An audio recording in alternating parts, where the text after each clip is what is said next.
Hi, in this video we're going to be primarily focusing on the T1 frigates. Just a general good start for most new players or those coming into PvP combat. You don't want to typically start off with anything too expensive. It's just better just to start off low, because when you lose something, it doesn't hurt as much as like a big T2 battlecruiser, for example. So let's start off. I'm just going to be starting off with Minmatar stuff and then just moving up towards Amar. So I'm working backwards. This is the Breacher. Don't let its looks fool you. It is very powerful. Its ability to have missiles located on it, along with multiple ASBs on it, and since it's got this shield boost right here, it can easily rep very quickly from any damage you could put onto it, and it can dish it out. So it's very versatile in what it can do, but it also means that for typical fleet operations, it's not the best. Since it's a frigate, it's not going to be primaried by people, which means its rep stats here are not going to be very useful. So it's typical solo stuff. Next here we have the Burst. This is a definite fleet ship. What its typical design is to do is to rep, especially now after their several updates. It does lots of shield repping. It's really all its purpose. If you are out and you do see this around, it means you're probably not going to be able to take anybody on because it'll just rep up quickly. Next is the Probe, which it's what it is. It's a salvager and scan site. That's all it does. So it's an easy kill if you find it, but that's it. Nothing impressive about it. Next one, the Reaper. It's just a rookie ship. That's it. No explanation for it. The Rifter, it's the most common Minmatar combat frigate. It looks impressive and intimidating, and it is very powerful. Lots of versatility with it. Never underestimate it, and it never is underestimated. With its turret damage and tracking, it can easily have artillery cannons on it, or autocannons. Doesn't matter. Just if you come up against one, just be sure to be ready for anything. Next here we have the Slasher. This is a very good starter ship to start off with for PvP, as it is very cheap. All the typical tackle frigates are very cheap. They're nice to start off with. And also this propulsion jamming is very nice for all purpose for solo and fleet PvP. Sorry. You then get these damage increase for projectiles and turret tracking speed, which is also very nice. Next in the line, the Vigil. It's another multi-purpose to an extent. It has had some few changes. Mostly this target painter stuff. It's very nice for missiles, but it's not able to do too much damage simply because it only has 2 missile launchers. The Minmatar electronic warfare at this stage is primarily fleet. As you get to the bigger and heavier stuff, then you can start doing more solo stuff with it, as it's just able to fit more missiles and heavier missiles. Just at this stage, it's just straight up fleet stuff. You're not going to do much solo, and if you come across one, again, it's most likely going to be an easy kill, but you never know. Next one here, this is the Galente tackle frigate. Basically, it's the same thing as the Slasher, except it's just hybrid focus. That's what it looks like. It's pretty fast, but they have a tendency to, typical Atron pilots have a tendency to overshoot, as they're sort of cocky with their piloting. Next one here, the Imicus. Same thing as the Probe. It's salvager, scan sites, that's all it does.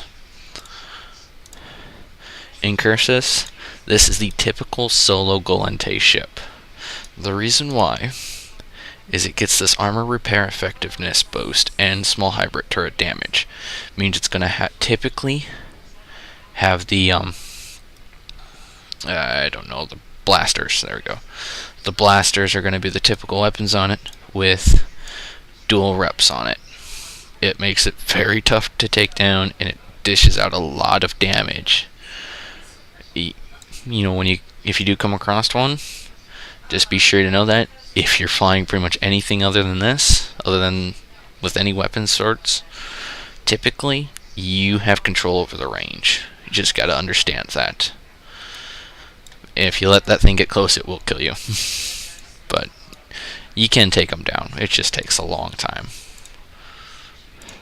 Next is the Mollis. Similar to the Virgil, except it uses sensor dampeners instead of target painters. It makes this a lot more effective at solo combat.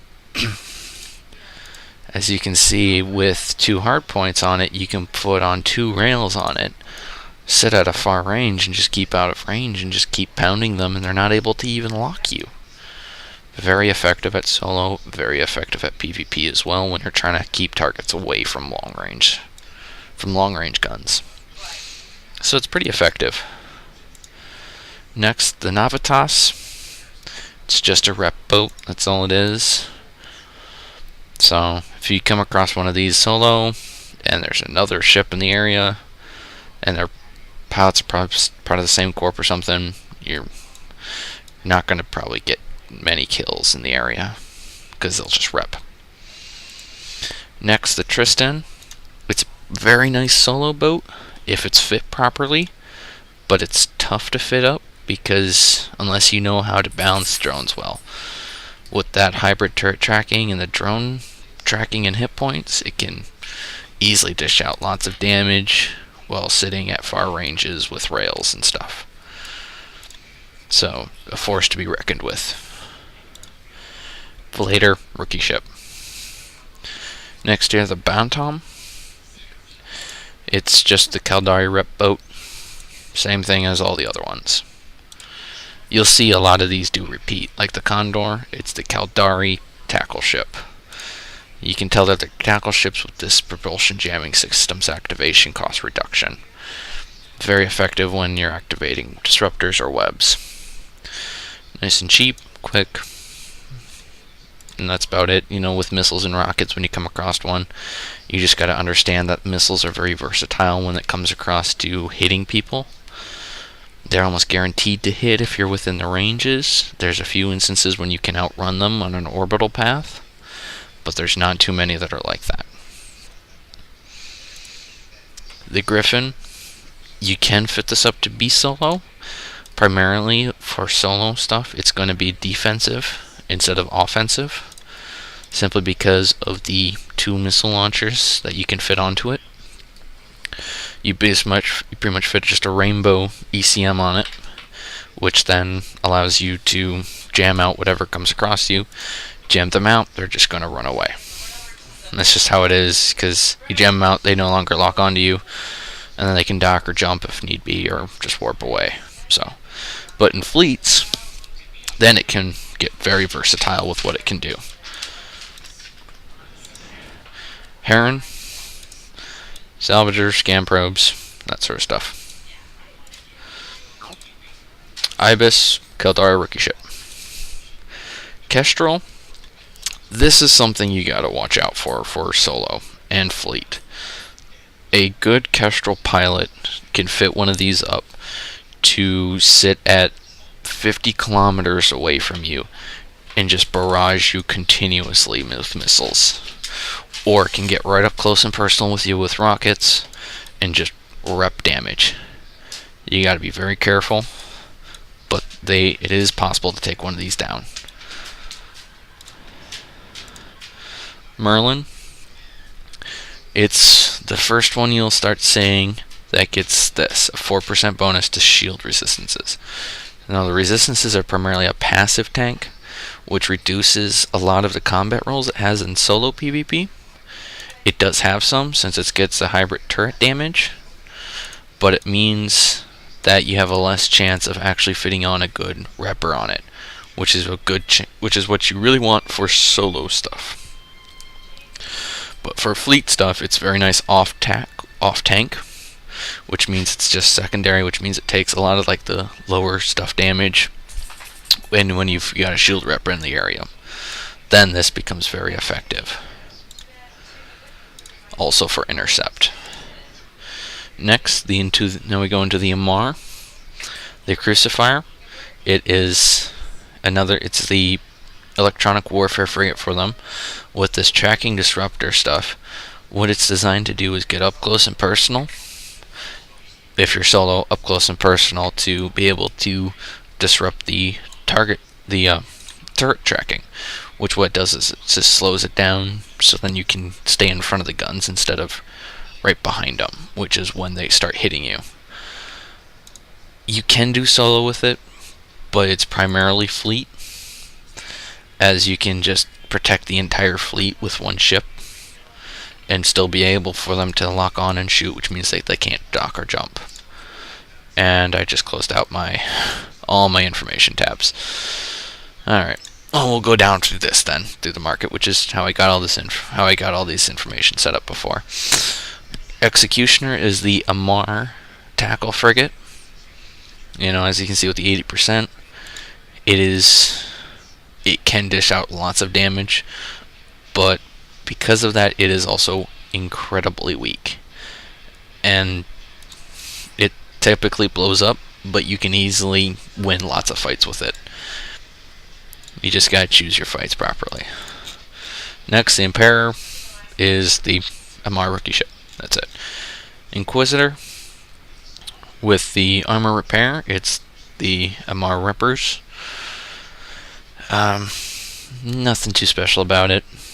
I've already said all this other stuff for Rippers that you just gotta watch out for. Magnet, it's the salvager and scan site ship for the Amarian. There's nothing too special about it again. Punisher, this is similar to the Merlin, except instead of shield resistances, it gets armor resistances. It's a very popular ship for solos people because of the energy turret damage. So it can easily dish out 150 DPS easily, while still having very good tank to it. But again, if it's solo, you can take it down since it's unlikely to have a rep. Next, the Tormentor, and I should say last, with the ability for it is the Amar primary damage boat. As you can see with this turret capacitor use and energy turret damage, it basically is designed to show up and blow things up. It means that if you have a better tank than it, and you have a similar DPS, you will win. Almost guaranteed. But you do have to be careful because it can dish it out.